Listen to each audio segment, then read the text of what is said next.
बिस्मिल्लाहिर्रहमानिर्रहीम। टीवी पर आपका मेज़बान चौधरी अख्तर फारूक। नाज़रीन, अंदाज़े काश्तकारी बदलो, माहौल बदल गया है, वक्त बदल गया है, आबादी बदल रही है, अहदाफ बदल रहे हैं, जदीद साइंस आ गई है, दुनिया चांद तक पहुँच गई है, तो हमें अंदाज़े काश्तकारी भी बदलने पड़ेंगे। वो जो साइंस तरक्की की, उसके साथ कुछ नुकसान भी आए हैं।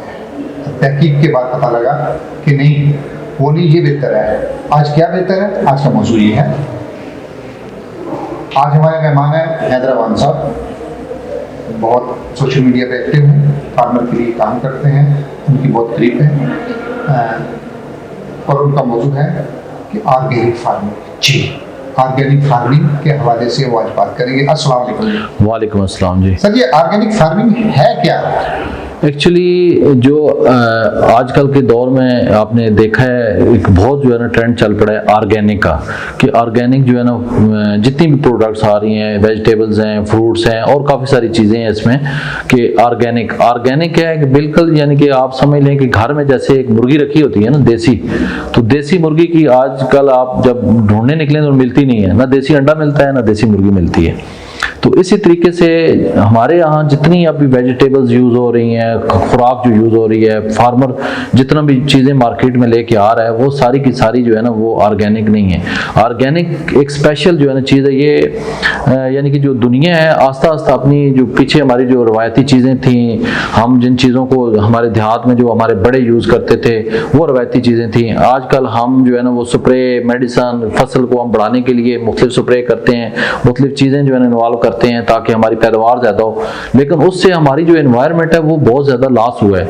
उसमें मैं समझता हूँ कि जो हनी में है, बी है, जो शहद की मक्खी है, वो हमारा नेचुरल में एनवायरनमेंट में बहुत उसका बड़ा अहम किरदार है।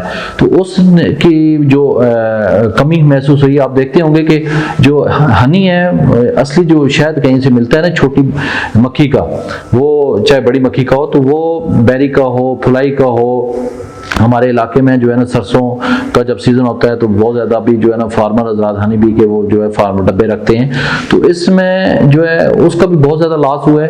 और वो चीज़ें होती हैं कि फार्मिंग क्या चीज़ है और ऑर्गेनिक क्या चीज़ है। अब जैसे शहद है ना जी, शहद कुदरती तौर पर आप लेते हैं तो वो ऑर्गेनिक है, अगर फार्मिंग है तो वो ऑर्गेनिक नहीं है, उसमें और चीज़ें इन्वॉल्व हो जाती हैं। आम किसान अपनी फार्मिंग को ऑर्गेनिक पे किस तरह लेके जा सकता है? सिर्फ नहीं, वो बताइए। एक तो जो ऑर्गेनिक फार्मिंग है उसका थोड़ा सा जो मौजूदा सूरत हाल चल रही है इसमें बड़ा मुश्किल है, यानी कि उसको एफर्ट करनी पड़ेगी, मेहनत करनी पड़ेगी, और उसको इन चीज़ों से, क्योंकि ऑर्गेनिक में जितनी आप चीज़ें सीड जो आप इस्तेमाल करते हैं वो भी ऑर्गेनिक जो है ना वो स्पेशल सीड होता है। जितनी फसलें हैं, हम गंदम ले लें, उसके बाद सरसों ले लें, पीनट ले लें, इनके जो सीड हैं वो भी फिर स्पेशल जो है ना सीड होगा, तब जाके आगे जो है ना वो ऑर्गेनिक बनेगा। तो इन चीज़ों को हमने देखना है और इन चीज़ों को हमने समझना है, सीखना है, हम उसको फोकस कर रहे हैं ताकि हमारा जो फार्मर है वो इन चीज़ों पे आए, और जो इसकी ऑर्गेनिक की जो वैल्यू है अपनी सेहत के लिए वो बहुत ज़्यादा है। देखिए, ऑर्गेनिक की अहमियत से इनकार नहीं है जी। एक खाने वाले पहले 10 थे, अब खाने वाले 100 हैं, रकबा कम हो गया है। क्या वहाँ पर हमें फी एकड़ पैदावार बढ़ानी चाहिए या कम करनी चाहिए? क्या ऑर्गेनिक से फी एकड़ पैदावार गंदम की वो 100 मन हो सकती है या 50 मन रहेगी? सवाल ये पैदा, इसका बताइए। इसमें ये है कि एक तो हमारा जो एग्रीकल्चर जो लैंड है वो हम ये आजकल जो आप देख रहे हैं, ये कुछ चीज़ें ऐसी हैं कि साथ वो भी डिस्कस में आ जाती हैं कि हाउसिंग सोसाइटियाँ बन रही हैं, एग्रीकल्चर लैंड ख़त्म हो रही है, और इन चीज़ों को भी हमने देखना है। और दूसरा ये है कि ऑर्गेनिक जो है उसमें पैदावार कम होती है, लेकिन जो होती है वो बहुत मौजूद होती है अपनी इंसान की सेहत के लिए।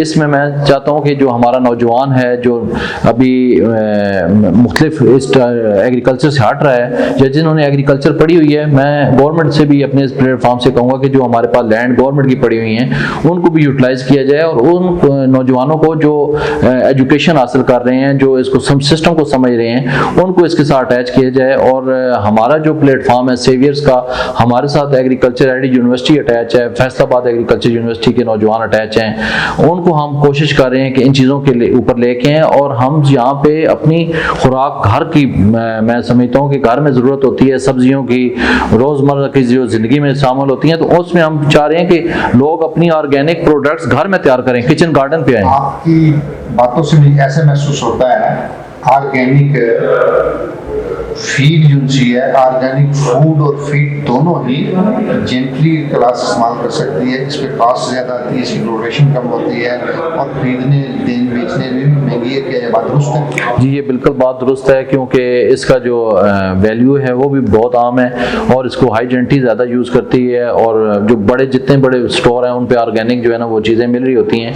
यहाँ पे आम बाज़ार मार्केट में तो नहीं, तो इस्लामाबाद में एक दो जगह हैं जहाँ पे ऑर्गेनिक बाज़ार बकायदा लगता है, वहाँ पे लोग स्पेशल वहाँ पे सब्जियाँ मुख्तलिफ ऑर्गेनिक चीज़ें लेके आते हैं, तो वो भी आप इधर से विज़िट कर सकते हैं।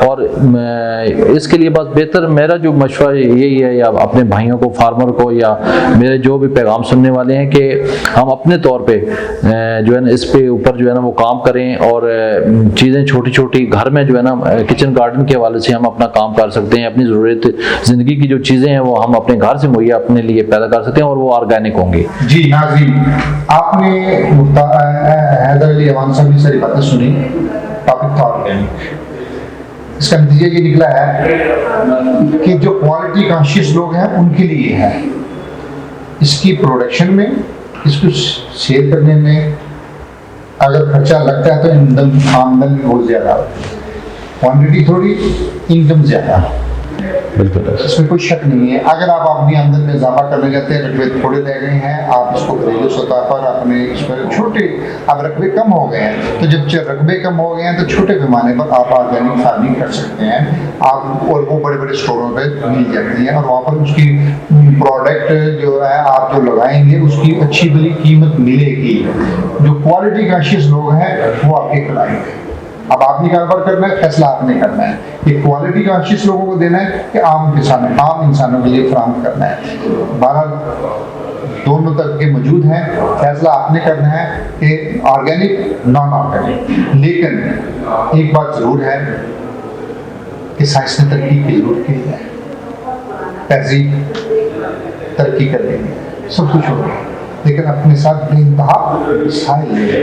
पहले अस्पतालों में इतने लोग नहीं थे होते थे, पहले लोगों की तवील उम्री हुआ थे, लेकिन आज उसकी तमाम माहिरीन आज इस नतीजे पर पहुँचे हैं कि ये सब कुछ हमारे वो जो जहर स्प्रे करते हैं, जो हम जहरीली खादें डालते हैं, वो ये सारा कुछ वो है बिल्कुल इसी तरह ही है कि जब हम भैंसों को दूध लगा के टीका लगाते हैं और उसे दूध लेते हैं, उसके नुकसान इंसानी जिस्म पर, इंसानी सेहत पर कितने हैं, आज उसकी ख़वातीन की मसाइल में देख लीजिए बेइंतहा आ रहा है। इसी तरह ही ऑर्गेनिक फार्मिंग और नॉन ऑर्गेनिक फार्मिंग नहीं है, फैसला आपने करना है। फैसला हमने बताया, आपको अगर मज़ीद कोई मालूमात लेनी है, इसमें कोई हेल्प लेनी है ऑर्गेनिक प्रोडक्ट्स के हवाले से, सीड के हवाले से, खादों के हवाले से या मार्जिन के हवाले से, हम आपकी खिदमत में हाजिर रहेंगे।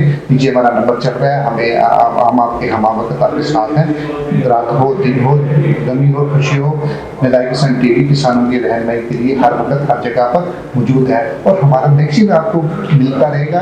और अगर आप चाहते हैं कि आपके पास वो इल्म का खजाना आपकी टेबल पर मौजूद रहे, आपकी लाइब्रेरी में मौजूद है, तो हमारा जो मैगजीन है हर आदमी उसको सब्सक्राइब करें, उसको मंगवाइए।